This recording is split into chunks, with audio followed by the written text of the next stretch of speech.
So when the wind's blowing like this, Ronnie, does that affect the carrying of the ball? I think sometimes it does, especially when it is gusting like it is here in Flushing tonight. Get a little backspin on that ball from Castro, and it just kept carrying over Lagares' head. Well, Michael Kadire leads it off for the Mets in what is now a tie game, one apiece. Lester to the plate. And the count even, a ball and a strike. The old ballpark here, Shea Stadium, the swirling winds was always an issue. This one more closed. Not as bad as the old Shea.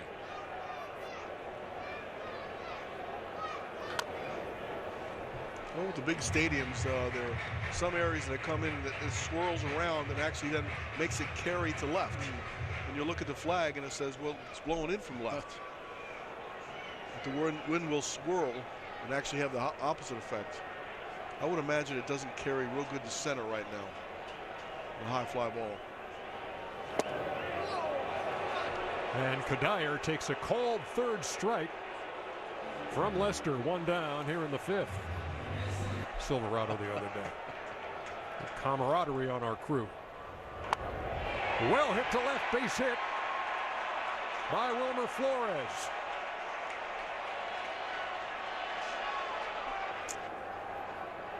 There's Lagares.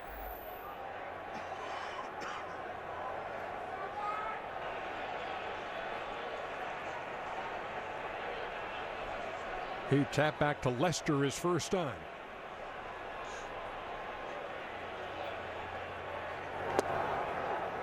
And the breaking pitch not quite in the back door. 1-0. Lester threw that pitch. He stopped. Couldn't understand why Rob Drake did not call it a strike. Ross turned around and addressed Drake.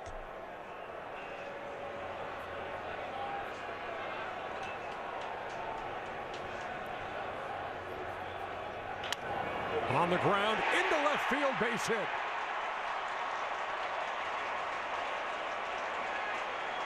Just out of the reach of Chris Bryant.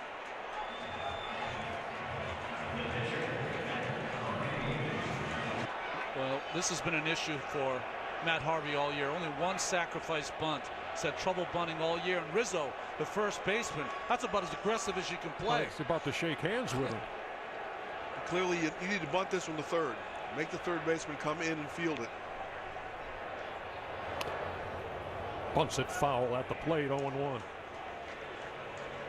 Sometimes it's hard to correct, but when you watch Matt bunt, he stabs at the baseball. If you stab at it, that's why he's having a tough year bunting. Got to really catch the ball with the bat. That's what it should feel like. I always describe it when I'm teaching it to young kids. Let it hit the bat. Just let it hit the bat. Now, when you get really good at it, you can start to give with it, which deadens it a little bit. But just put it out there and let the ball hit the bat. And just angle the bat where you can guide it where you want it to go. Well, he pulled the bat back. Tried the old butcher boy. 0-2. Well, really what you want to do if you're Harvey is you just want to bunt this ball to the right of Lester. Make him make the play. Let him think about throwing the ball.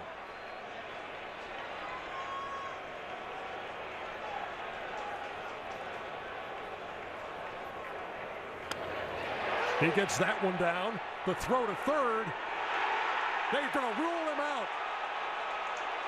They're going to say that in the transition from getting the ball out of the glove, Bryant dropped it after the force. That's how I saw it as well. It looked like on the transfer. Caught it, and then on the transfer, he loses it and drops the ball.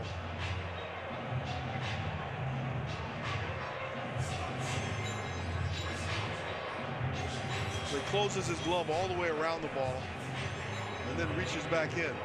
Well, they were trying for a double play at first base, and they would have had it if he didn't lose the exchange. Same situation now, runners at first and second, but with two down for Curtis Granderson, top of the Mets order.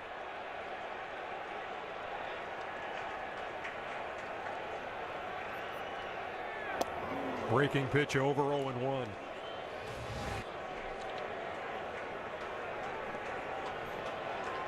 Comes over in plenty of time. Starts really shy. That's why you have to be able to direct the bunt towards the third base side. Take the first baseman. Take Rizzo totally out of that play. Lagares the runner at second. Fouled straight back by Granderson.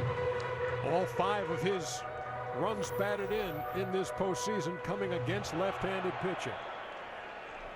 He's 0 for 2 against Lester tonight. Ground out to second. And a soft liner to short.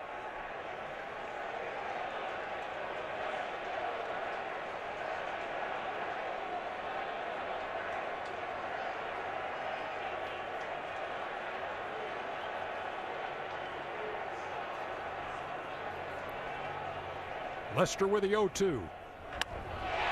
Into center field. That ball is going to drop. And it's going to break the tie.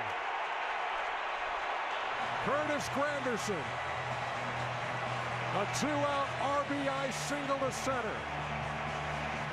And the Mets lead it 2-1. Here's David Wright.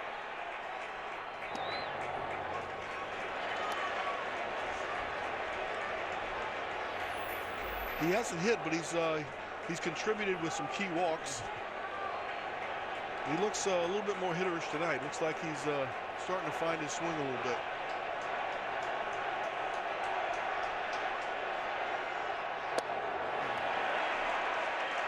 Two 2-0. Harvey is the runner at second. Granderson at first.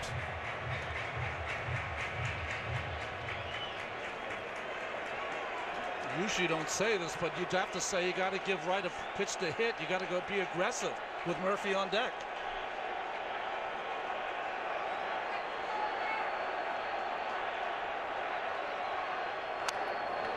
Got one he liked and fouled it right over there at the Cubs dugout.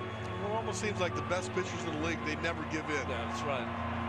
You look at Kershaw, you look at Greinke. Greinke especially lives on the outer edge. Lester does not want to give in, even though you have a hot hitter at the plate. It almost seems like he'll take his chances to make a good pitch then.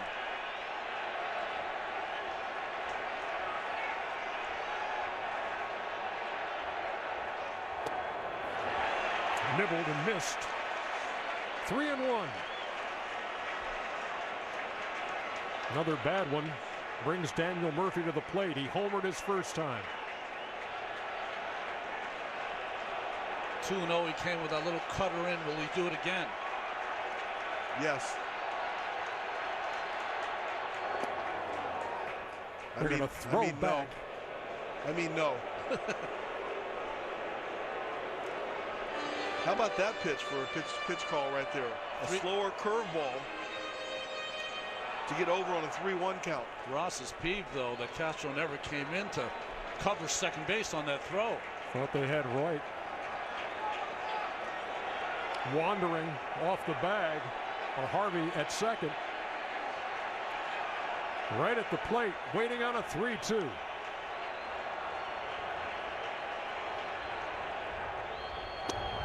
Strike 3 called.